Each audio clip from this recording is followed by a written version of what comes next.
De bruit, celui d'un activiste congolais qui s'est emparé d'une œuvre d'art au musée du Quai Branly. Il disait vouloir protester contre la dépossession de l'Afrique de son patrimoine culturel. Et bien dans la même veine, il poursuit à présent le musée pour vol et recel. Regardez le reportage d'Oumi Diallo, Benoît Robin avec Gaylor Longo. Champigny-sur-Marne, en région parisienne. C'est dans le quartier populaire des Bois Fleuris que Mwazulu Diabanza nous donne rendez-vous.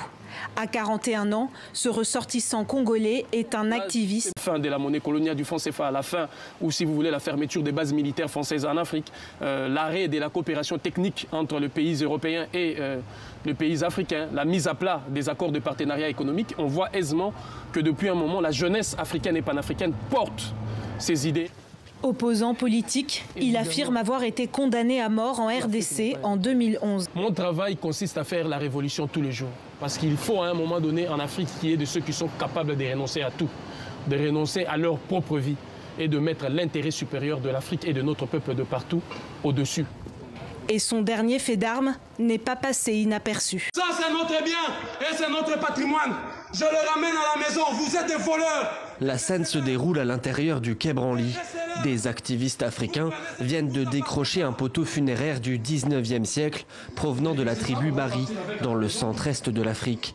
Quelques minutes plus tôt, ils expliquent leurs gestes.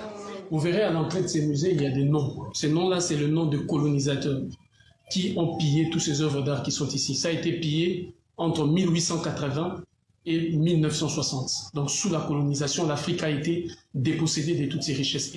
Une action symbolique derrière laquelle se trouve la question sensible de la restitution du patrimoine africain.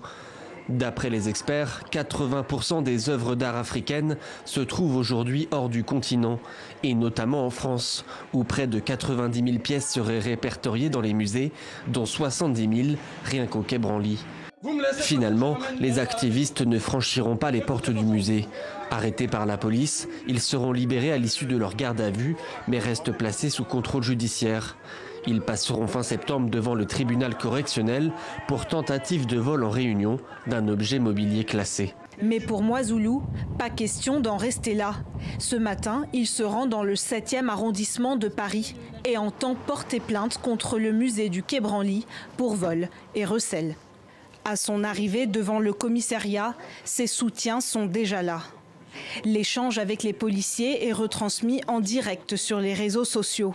Mwazulu a finalement été autorisé à déposer plainte pour recel de biens provenant d'un vol. Donc le moment est historique justement, parce qu'il était question de porter la voix de toute l'Afrique, la voix de cette Afrique dépossédée de tous ses biens, la voix de cette Afrique humiliée, si vous voulez, dépossédée de tout son patrimoine.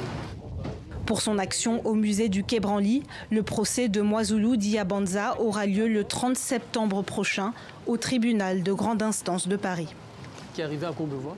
Voilà, et jusque-là, ce débat sur la restitution des œuvres du patrimoine africain a été mené par les intellectuels. C'est donc la première fois en France que des activistes se saisissent de ce combat en portant plainte donc contre le musée du Quai Branly à Paris.